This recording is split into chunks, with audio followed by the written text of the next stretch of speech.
Hello everyone, this is Amayra. I am a tarot card reader, numerologist and vastu expert. और आज मैं आपसे बात करूंगी आपके मई मंथ को लेकर के। जी हाँ, मई मंथ में चीज़ें कैसी रहने वाली हैं आपके मामले में, वो बात करेंगे। अब हम बात करते हैं हमारी मकर राशि के बारे में, यानी कि कैप्रिकॉन, जिसको बहुत ही हम प्रैक्टिकल भी बोलते हैं, बहुत ज़्यादा मेटेरियलिस्टिक भी होते हैं हमारे कैप्रिकॉन, है ना। उनको बड़ा क्लियर होता है कि मेरे को पहले अपनी मेटेरियलिस्टिक चीज़ें अलाइन कर लेने दो, उसके बाद मैं अपनी पर्सनल लाइफ के बारे में सोचूंगा या लव लाइफ के बारे में सोचूंगा।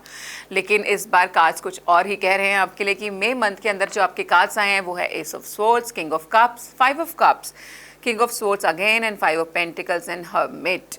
तो कैप्रिकॉन, आपको पता है आपका प्रॉब्लम क्या होता है कि आप जो है प्रैक्टिकल होने के चक्कर में इमोशनल होना 100% भूल जाते हो, जबकि लाइफ में balance is the key.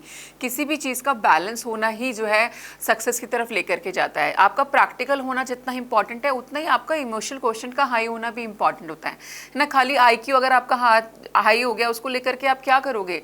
Intelligent तो बहुत हो ना, सिंपैथी है ना एम्पैथी है लाइफ में, तो it's going to be very boring, है ना।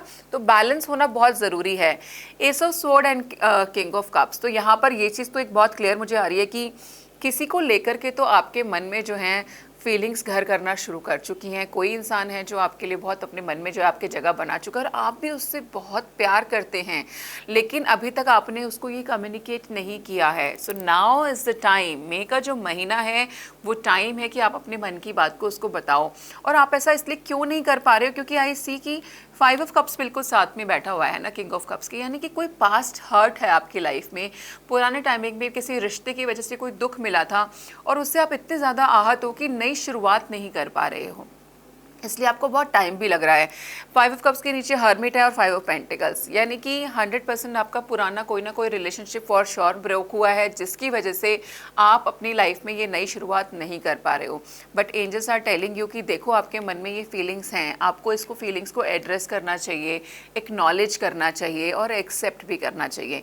जब आप ये तीनों चीज़ें कर लोगे यहाँ पर, तो आप देखोगे कि आपके लिए आसान हो जाएगा कि आप अपने मन की बात जो है दूसरे को बता पाओ। काम के मामले में हम बात करें तो मुझे लगता है काम के मामले में महीना थोड़ा सा स्लो रहेगा, पैसे की दिक्कत थोड़ी सी हो सकती है, बिजनेस के अंदर कुछ लॉस भी यहाँ पे दिखाई देते हैं, तो आपको एक्स्ट्रा ध्यान रखने की यहाँ पे ज़रूरत है। थोड़ा सा स्ट्रैटेजिक वे में जो है प्लानिंग कीजिए, वरना मई के महीने में लॉसेस देखने को मिल सकते हैं। बात करते हैं आपकी रोमांटिक लाइफ की। कार्ड आपके लिए आया है soulmate, one of my favourite card of this deck. मेरे को सबसे ज़्यादा पसंद है ये card. Yes, this is your soulmate. देखो, मैं जिसके लिए इतना मतलब आपको पुश कर रही हूँ कहीं ना कहीं थोड़ा सा यहाँ पर कि येस, आपके मन में जिसके लिए फीलिंग्स हैं, आप जाइए आगे जा करके उसको बताइए that person is your soulmate. इसीलिए आपको मन में इतना ज़्यादा उसके लिए फीलिंग्स आ रही हैं कि आपको जो है ये उसको बताना चाहिए। लेकिन आपका जो पुराना रिश्ता, जिसकी वजह से शायद अब कहीं ना कहीं अभी तक दुख तकलीफ महसूस करते हैं, उसकी वजह से आगे नहीं बढ़ पा रहे हैं, बट उसको छोड़ दीजिए। Year from now is a angelic message. अगर कोई ऐसी इच्छा है, कोई चीज़ आप फैमिली बसाने के बारे में सोच रहे हो, क्योंकि मुझे स्पेसिफिकली यहाँ पे फैमिली दिख रही है, शादी दिख रही है, तो जो शादी है, अगर आप लोग काफ़ी लोग हमारे जो कैप्रिकॉन वेट कर रहे हैं कि शादी कब होगी, किसके साथ होगी, टाइप्स वाला सीन, तो year from now is the time. अगले 1 साल के अंदर जो है आपकी शादी हो जाएगी, बट अभी बहुत इंस्टेंट दिखाई नहीं दे रही है, ठीक है। मई मंथ की प्रेडिक्शंस है, तो अगले मई तक जो है आपकी शादी होने के चांसेस यहाँ पे काफ़ी ज़्यादा दिखाई देते हैं। Another card for you is envy, यानी कि आपके जो आसपास के लोग हैं ना, वो आपकी सक्सेस को देख करके बहुत ही ज़्यादा जेलस होते हैं और आपको काफ़ी लोग कर्स भी करते हैं ना कि इसका बुरा हो जाए, समथिंग लाइक दैट। जो गंदी तरीके की जो बातें यूज़ की जाती है ना, उसको हम कर्सिंग बोलते हैं, किसी के लिए बुरा भला बोलना। और जेलसी कि आपको बढ़ता हुआ देख करके उनको बड़ी प्रॉब्लम होती है आपके आसपास। तो यहाँ पे एनवी का कार्ड बहुत स्ट्रॉन्ग आया हुआ है, तो मैं बोलूँगी कि आप जो है डेली कोशिश कीजिए, पूरा दिन जब बाहर से घूम करके आते हैं, तो जब आप अपने घर में वापस आते हैं, तो नमक के पानी में जो है ना, आप 1 मुट्ठी नमक लीजिए, बाल्टी भर लीजिए आधी, उसमें 1 मुट्ठी नमक डालिए और अपने पैर डिप करके उसमें बैठ जाइए विद द थॉट कि कोई नेगेटिविटी अगर आपके साथ घूम करके इस घर में आई होगी, आपके साथ आई होगी, तो वो फाइनली नमक का जो पानी होता है वो उसको क्लींस कर देता है, उसको निकाल देगा वहाँ से। तो ये आपको ज़रूर करना है। The angelic message for you is mercy.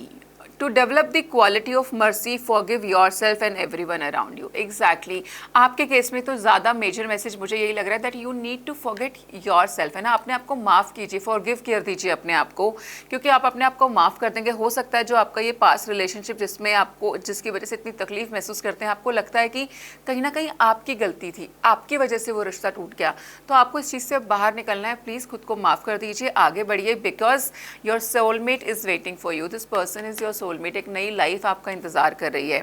The affirmation which you can use in the month of May is I am merciful, है ना, बहुत छोटा सा है, I am merciful. So be like that. I really wish you Capricorn a fast recovery, a healing for you. God bless you. I just hope you like the reading. अगर आपको readings अच्छी लग रही हैं और आप अपना पर्सनल सेशन हमारे साथ बुक करना चाहते हो तो नीचे दिए गए नंबर पर आप हमें कॉल कर सकते हैं। बहुत बहुत धन्यवाद।